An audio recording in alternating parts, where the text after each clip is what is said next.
السلام علیکم، باللہ من الشیطان الرجیم، بسم اللہ الرحمن الرحیم۔ اللہم لک الحمد ملء السماء وملء الارض وملء ما شئت من شیء بعد، اللہم طہرنی بالثلج والبرد والماء البارد، اللہم طہرنی من الذنوب والخطایا کما ینقی الثوب الابیض من الوسخ۔ اے اللہ، تیرے ہی لیے ساری تعریف آسمانوں اور زمین اور ہر اس چیز کے برابر جو تو چاہے۔ اے اللہ، مجھے برف اور اولے اور ٹھنڈے پانی سے پاک کر دے۔ اے اللہ، مجھے گناہوں اور خطاؤں سے ایسا پاک کر دے جس طرح سفید کپڑا میل کچیل سے صاف کیا جاتا ہے۔ رسول اللہ صلی اللہ علیہ وسلم قومی میں یہ فرماتے ہیں۔ تنبیہ: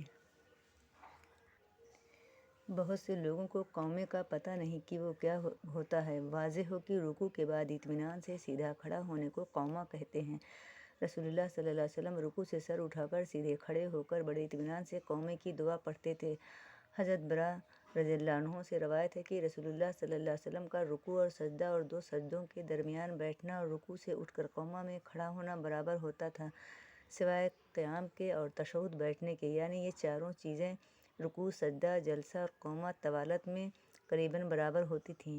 بعض اوقات آپ صلی اللہ علیہ وسلم کا قومہ بہت لمبا ہوتا تھا۔ حضرت انس رضی اللہ عنہ کہتے ہیں، نبی اکرم صلی اللہ علیہ وسلم اس قدر لمبا قومہ کرتے کہ کہنے والا کہتا کہ آپ بھول گئے ہیں۔ سجدے کے احکام: نمبر 1، حضرت ابو ہریرہ رضی اللہ عنہ سے روایت ہے کہ رسول اللہ صلی اللہ علیہ وسلم نے فرمایا، اذا سجد احدکم فلا یبرک کما یبرک البعیر ولیضع یدیہ قبل رکبتیہ۔ جب تم میں سے کوئی سجدہ کرے تو اونٹ کی طرح نہ بیٹھے بلکہ اپنے دونوں ہاتھ گھٹنوں سے پہلے رکھے۔ سجدہ میں گھٹنے پہلے رکھنے والی وائل بن حجر رضی اللہ عنہ کی روایت کو امام دارقطنی بیہقی اور حافظ ابن حجر رحمۃ اللہ علیہ نے ضعیف کہا ہے، جبکہ حضرت ابو ہریرہ رضی اللہ عنہ کی ہاتھ پہلے رکھنے والی روایت صحیح ہے اور حضرت ابن عمر کی درج ذیل حدیث اس پر شاہد ہے۔ نافع رحمہ اللہ روایت کرتے ہیں کہ ابن عمر رضی اللہ عنہ اپنے ہاتھ گھٹنوں سے پہلے رکھتے اور فرماتے کہ رسول اللہ صلی اللہ علیہ وسلم ایسا ہی کرتے تھے۔ گھٹنوں سے پہلے ہاتھ رکھنے کو امام اوزاعی، مالک، احمد بن حنبل اور شیخ احمد شاکر رحمۃ اللہ علیہ وغیرہ ہم نے اختیار کیا ہے۔ ابن ابی داؤد نے بھی کہا، میرا رجحان حدیث ابن عمر رضی اللہ عنہ کی طرف ہے کیونکہ اس بارے میں صحابہ اور تابعین سے بہت سی روایات ہیں۔ نمبر 2، سجدے میں پیشانی اور ناک زمین پر ٹکائیں۔ نمبر 3، سجدے میں دونوں ہاتھوں کو کندھوں کے برابر رکھیں۔ نمبر 4، سجدے میں دونوں ہاتھوں کو کانوں کے برابر رکھنا بھی درست ہے۔ نمبر 5، سجدے میں ہاتھوں کی انگلیاں ایک دوسرے سے ملا کر رکھیں اور انہیں قبلہ رخ رکھیں۔ نمبر 6، سجدے میں دونوں ہتھیلیاں اور دونوں گھٹنے خوب زمین پر ٹکائیں۔